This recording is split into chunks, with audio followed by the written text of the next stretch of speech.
We're back on the Sports Zone. I am Mike Aglialoro. Once again, thanks to everyone who subscribed to my YouTube channel, Mike Ags 121. Thanks to everyone who's liked the videos. If you haven't done so, please subscribe right under the video. Check out the website, thisisportszone.com. Don't forget to like us on Facebook and follow us on Twitter at WeAreSportsZone. So we're continuing our 2014 fantasy football preview. We've looked at a lot of the individual players, but today we're going to talk about the actual draft strategies that are implemented. These are things, forget all the rankings. When you sit down to your actual fantasy football draft, how do you approach that draft? Because things change when you get at that draft table that are dictated by placement of the round, how many players you've taken in various positions up to that point, depending on the round we're talking about.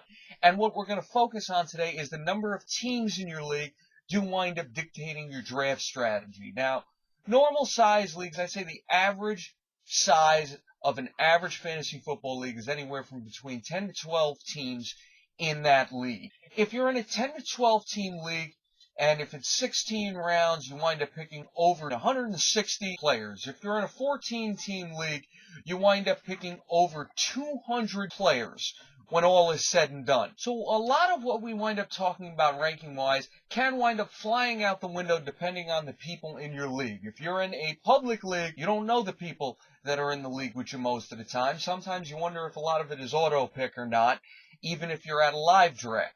If you are in a private league, generally it is people you know, so you wind up picking up on their habits depending on how long you've been in the league. When you're in a 14-team league, it is all about what pick you are most comfortable with starting the draft off on.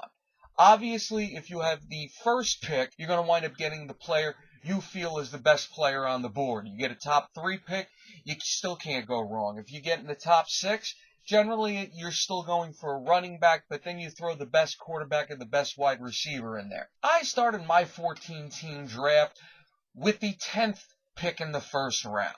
So I missed out on all of the top 6 running backs. I missed out on Calvin Johnson and Peyton Manning. So who do you go with at that point? Well, you know, the strategy that is more the time-honored fantasy football tradition is to load up on running backs early. This strategy, of course, has come under fire over the last 5 years, and you've seen the NFL switch to the much publicized, more passing-heavy offense, with the running backs kind of taking the back seat. And you've seen it with the contracts, particularly this past year in free agency, how the running backs have really lost a lot of their value over the years.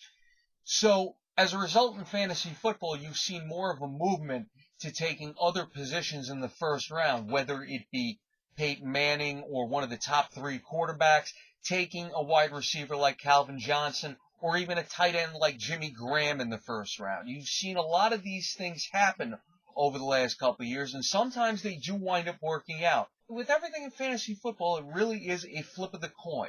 And just because you go a certain direction doesn't mean you have enough underneath that on your fantasy roster to make up in other categories and really be able to separate yourself from the rest of the league to make it all the way to the championship. Now, like I said, I traditionally wind up going with the running back early approach. And in this particular league, last season, I'm not going to lie, it did not work out for me. I wound up taking, in the first 4 rounds, I wound up taking Doug Martin, Dave Wilson, Lamar Miller, and Daryl Richardson at running back by the end of round 5.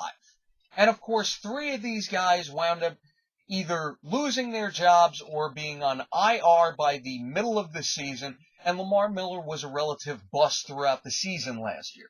So none of those really worked out, and I finished my season 7-7, which was good enough for 12th place in the league. Now, who did I wind up picking at the other positions? Well, I had Demaryius Thomas, Torrey Smith, and Emmanuel Sanders at my wide receiver spot, and I had Martellus Bennett at the tight end spot with Ben Roethlisberger at quarterback. Now, some facts here for you. The reason for the running back early approach is because only 12 running backs had over 200 fantasy points at the end of last season. The 25th ranked running back by points was Ray Rice of the Baltimore Ravens, who managed only 149 fantasy points, which was good enough for a 9-point average if you average it over 16 games.